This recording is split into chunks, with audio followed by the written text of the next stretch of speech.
Assalamualaikum guys, selamat datang kembali di Guru Gembel Channel. Skip video ini sejak awal kalau misalkan memang merasa tidak nyaman, karena saya harus menjelaskan bahwa video ini tidak cocok untuk banyak orang, banyak kalangan, dan video ini sebenarnya juga akan meresahkan beberapa orang dan mungkin akan mengganti pikiran dan sudut pandang menjadi yang lain. Karena kita akan berbicara sejarah kurban, tapi dalam konteks ateism, dalam konteks akademik yang sepenuhnya menyisihkan sesuatu yang spiritual, sesuatu yang magis, dan lain sebagainya. Makanya sekali lagi ini tidak akan nyaman untuk banyak orang, jadi silakan skip. Baraya bisa nonton video saya yang episode 200, 300, 400, 500, 600, itu masih banyak yang bagus-bagus, silakan nonton yang di situ. Tapi kalau misalkan Baraya mau nekat juga, kita akan bahas bagaimana sejarah kurban dalam konteks manusia yang tidak memiliki jiwa spiritualisme. Yuk kita bahas.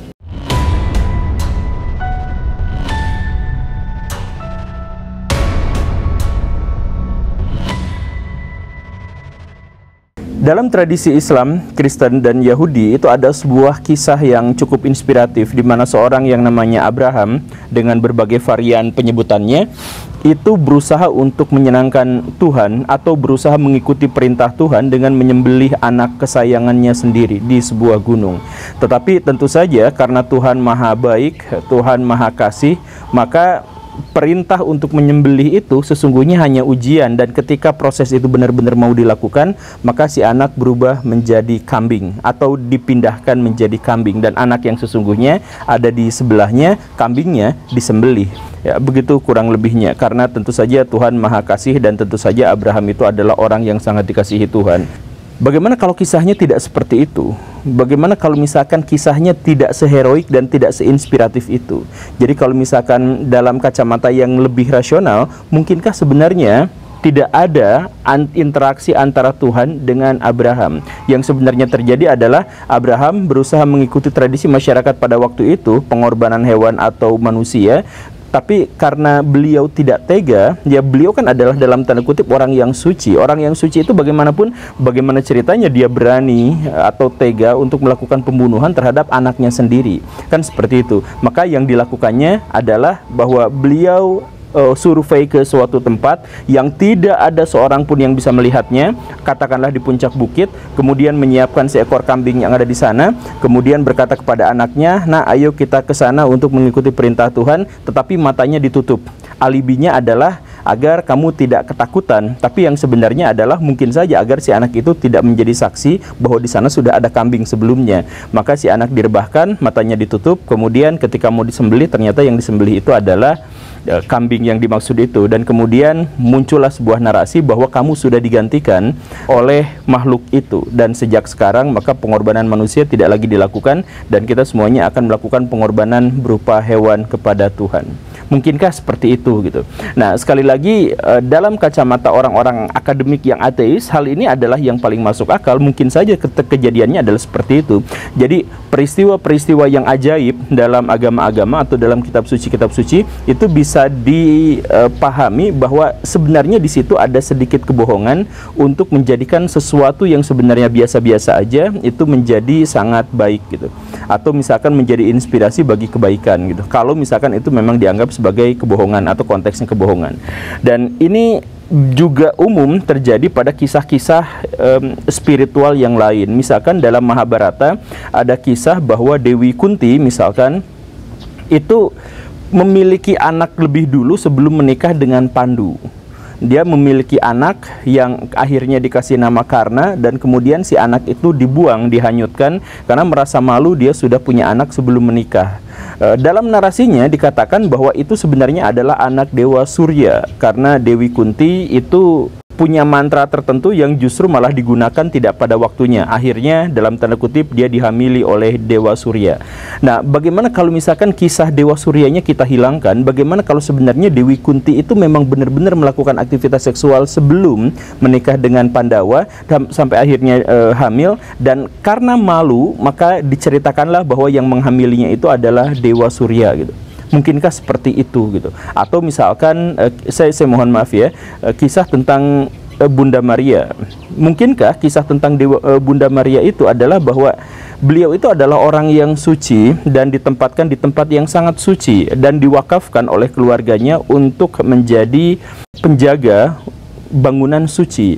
Tetapi ada satu kejadian, misalkan misalkan ada ruda paksa atau yang semacam itu, sehingga beliau hamil, dan karena malu dengan itu maka dikatakan bahwa bayi yang dikandungnya itu adalah anak Tuhan. Saya tidak melakukan apapun, tapi ini sebenarnya adalah anak Tuhan dan ini adalah orang suci karena saya memang dibesarkan di keluarga suci dan di bangunan yang suci gitu.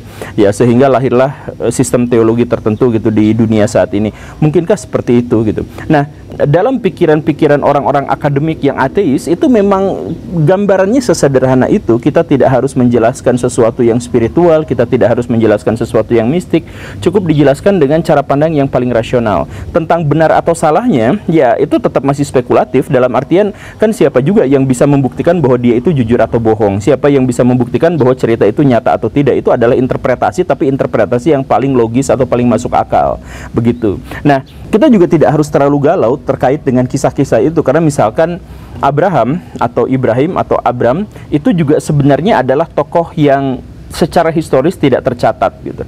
Jadi maksudnya mau bagaimanapun versi ceritanya, tokoh asli Abrahamnya secara historis kita tidak bisa menemukan itu gitu. Jadi dalam kacamata historiografi yang paling optimistik sekalipun, paling jauh beliau hanya disebut sebagai semi historis gitu. Jadi ada kondisi, ada sebuah latar yang itu nampaknya sejarah, tetapi tokohnya bisa saja ada, bisa saja tidak ada, atau bisa saja ada tetapi namanya bukan seperti itu, atau bisa saja beberapa pengalaman orang disatukan menjadi satu orang gitu, seperti halnya terjadi pada Krishna yang disebut sebagai Govinda, padahal sebenarnya ada dua orang yang berbeda tapi disatukan dalam satu kisah dan ditambahkan pula dimasukkan ke dalam kisah Mahabharata padahal ada di zaman yang berbeda dan seterusnya gitu. Dan ini adalah sesuatu yang umum atau lumrah dalam sejarah gitu. Nah, jadi kalau misalkan Abrahamnya katakanlah tidak ada, dan kemudian kisahnya tidak seperti itu dalam versi yang paling ateis misalkan, lalu apa yang bisa kita ambil pelajaran dari situ? Ya, setidaknya kita mengetahui bahwa di situ ada keterangan yang jelas dan bisa mengkonfirmasi banyak hal, bahwa pengorbanan manusia dan pengorbanan hewan di masa lampau itu adalah sesuatu yang biasa terjadi, sesuatu yang umum terjadi. Kenapa bisa seperti itu? Nah, ini kita mulai dari sejarahnya. Kenapa orang bikin upacara korban? Ini semua dimulai dari kesadaran manusia bahwa ada sesuatu yang imaterial yang ada di semesta ini. Orang-orang di zaman dulu berpikir tentang mimpi. Ketika saya tidur, jasad saya ada di sini, tetapi kenapa kesadaran saya pindah ke tempat yang lain, waktu yang lain, di sebuah suasana yang benar-benar berbeda? Kenapa bisa seperti itu? Atau mereka juga mulai berspekulasi tentang apa yang terjadi sebenarnya setelah kematian. Mungkinkah kematian itu adalah pembuktian bahwa ada alam non-material atau alam roh? Jadi misalkan ketika orang yang masih sehat dan masih hidup, dia bisa menggerakkan seluruh anggota tubuhnya, dia bisa berinteraksi, merasakan rasa sakit, sedih, menyesal, bahagia, senang, dan sebagainya. Tetapi dalam kondisi tertentu, tubuhnya masih ada, utuh sama sekali tidak berubah, tetapi dia tidak lagi memiliki kesadaran, tidak mengalami rasa sakit, tidak bisa berkomunikasi, tidak bisa berinteraksi, bahkan dirinya tidak bisa bergerak, dan pada akhirnya membusuk dan lenyap. Nah, ini bagaimana, kenapa bisa seperti itu? Akhirnya orang-orang di zaman dulu itu berspekulasi bahwa ada alam jasad dan ada alam roh. Alam roh itu adalah kesadaran, nyawa, jiwa, tempat kita bisa memahami segala sesuatu, dan alam jasad itu adalah cangkangnya, seperti yang Baraya lihat sekarang. Baraya nggak bisa lihat roh saya, tetapi Baraya bisa melihat jasad saya. Nah, dalam pikiran-pikiran itu kemudian dilanjutkan dengan pikiran yang lain yang lebih meluas gitu. Jadi maksudnya kalau jiwa memiliki kesadaran yang terpisah dengan jasadnya, maka mungkinkah yang lain juga seperti itu?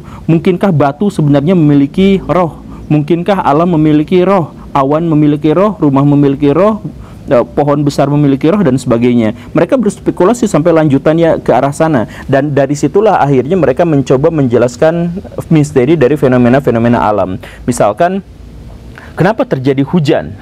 Oh, karena ada roh hujan yang pada perkembangan selanjutnya menjadi dewa hujan. Kenapa ada gempa bumi? Oh, itu karena ada roh bumi yang kemudian menjadi dewa bumi.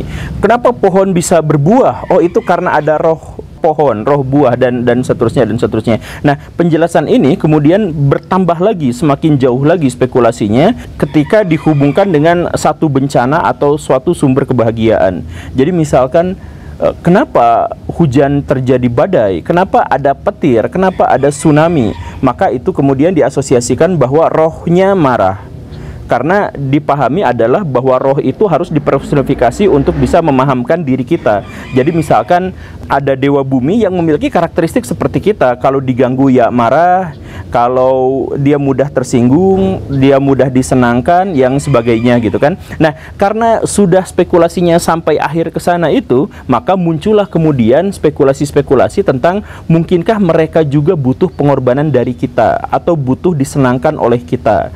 Jadi misalkan masyarakat Cina kuno ketika berhadapan dengan banjir besar, mereka berpikir bahwa roh sungai itu marah kepada kita. Kenapa bisa marah? Ya pikirin aja, kita juga kalau tidak dihargai marah, kita juga kalau tidak dikasih kesenangan itu juga marah. Dan kita kan suka sama wanita cantik, maka mungkinkah roh sungai itu juga sebenarnya marah karena tidak dikasih wanita cantik, atau untuk meredakannya harus dikasih wanita cantik. Maka sejak saat itu ketika hujan besar kemudian banjir melanda, maka orang-orang Cina akan memilih wanita paling cantik di kampung itu untuk ditenggelamkan ke sungai, dipersembahkan kepada roh sungai atau roh dewa. Jadi upacara korban sebenarnya adalah sebuah manifestasi dari pikiran spekulatif manusia terkait dengan personifikasi bahwa segala sesuatu memang memiliki roh, dan roh-roh itu memiliki karakteristik yang serupa dengan kita gitu. Misalkan orang-orang pegunungan Andes sadar bahwa roh alam ini memberikan manfaat kepada kita berupa tanaman yang disiram oleh hujan dan sebagainya, maka untuk berterima kasih kita harus kasih dia sesuatu yang sangat disukainya, yaitu wanita cantik. Maka orang-orang di suku Inka misalkan secara periodik mempersembahkan wanita cantik untuk ditempatkan di puncak gunung agar dia tersambar petir. Dan dari situlah sambaran petir itu dianggap sebagai dewa telah menerimanya. Dan bahkan orang tua dari anak-anaknya itu mungkin akan senang karena mengira bahwa anaknya akan masuk surga bersama dengan dewa, dewi, dan lain sebagainya. Jadi upacara korban sebenarnya adalah kepercayaan manusia atas hal-hal yang semacam itu. Walaupun pada perkembangan selanjutnya seperti biasa kaum-kaum jahat kemudian membajaknya. Maka upacara korban itu biasanya yang dikorbankan itu adalah hanya kalangan-kalangan yang sangat lemah yang tidak bisa melawan. Jadi misalkan bayi, anak kecil, perempuan, atau budak tangkapan, atau atau musuh yang ditawan dan sebagainya. Nah, itulah yang kemudian menjadi korban. Kalau misalkan mereka benar-benar percaya tentang surga, mungkin yang dikorbankan itu adalah dirinya sendiri. Tetapi praktek semacam itu jarang, karena kebanyakan yang dikorbankan itu justru adalah orang-orang yang dianggap sangat lemah. Tapi pada perkembangan selanjutnya spekulasi itu juga berubah lagi dengan dua faktor yang besar. Yang pertama itu adalah bahwa manusia semakin sulit untuk mati karena perkembangan ilmu pertanian, dan kemudian mereka mampu untuk bermukim, bikin benteng, dan lain sebagainya. Sistem pemerintahan yang baik, hierarki yang baik itu mendorong mereka untuk memiliki harapan hidup yang lebih tinggi, dan harapan yang lebih tinggi dari kehidupan itu pada akhirnya juga mendorong mereka untuk menjadi semakin takut pada kematian. Nah, ini muncul di era peralihan dari zaman nomaden, jalan-jalan berburu ke sana ke sini, kemudian pindah ke satu tempat di mana mereka sudah bisa menetap dan mengelola sumber daya alamnya. Nah, dari pikiran itu kemudian ada rasa takut dan rasa kecewa ketika mereka harus mengorbankan seseorang yang mereka kasihi. Maka pindahlah mereka kemudian, ya sudah, yang dikorbankan bukan manusia tetapi hewan ternak. Kan begitu.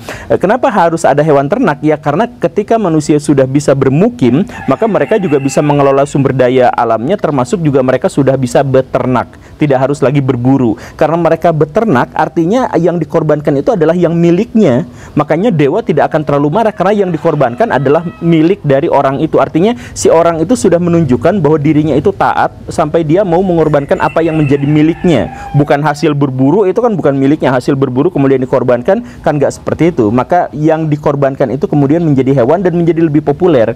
Karena daripada manusia, ya lebih baik hewan. Hewan kan menjadi lebih baik daripada mengorbankan manusia, dan seterusnya gitu. Makanya kalau misalkan Abraham itu dianggap sebagai tokoh semi historis gitu atau ahistoris, tetapi kita masih bisa mengaitkan bahwa dia menyebut bahwa di zaman itu ada seorang raja yang namanya Nimrod atau Namrud. Nah, Nimrod itu adalah tokoh nyata atau secara historis itu ada, bisa dipertanggungjawabkan, dan itu hidup sekitar 2270 tahunan sebelum Masehi. Nah, kalaupun misalkan Abraham itu ada dengan berbagai ceritanya itu, maka dia berarti hidup di zaman itu, yang juga berarti bisa mengambil kesimpulan bahwa di zaman itu di Mesopotamia sedang ada peralihan besar-besaran dari zaman berburu atau dari zaman semi-nomaden menjadi menetap dan bercocok tanam di satu tempat gitu, di pinggiran sungai-sungai itu. Kalau misalkan dipahami bahwa itu namanya adalah kota, itu namanya adalah Urk atau Ur-Kasdim, maka wilayah itu adalah tempat di mana peralihan itu sedang terjadi.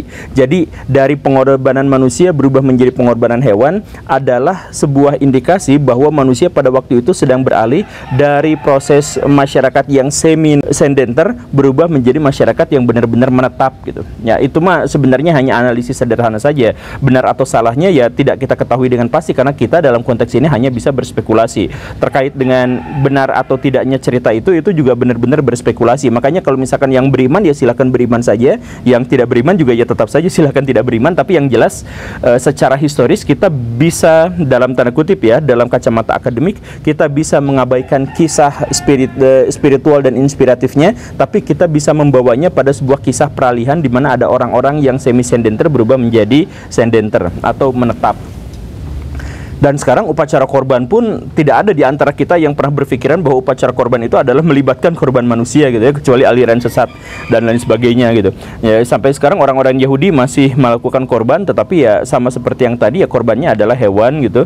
Sedangkan di dunia Kristen korbannya sendiri adalah anak Tuhannya itu, di mana Tuhan telah mengorbankan anaknya untuk bisa menebus dosa turunan manusia seluruh dunia, kan gitu ya.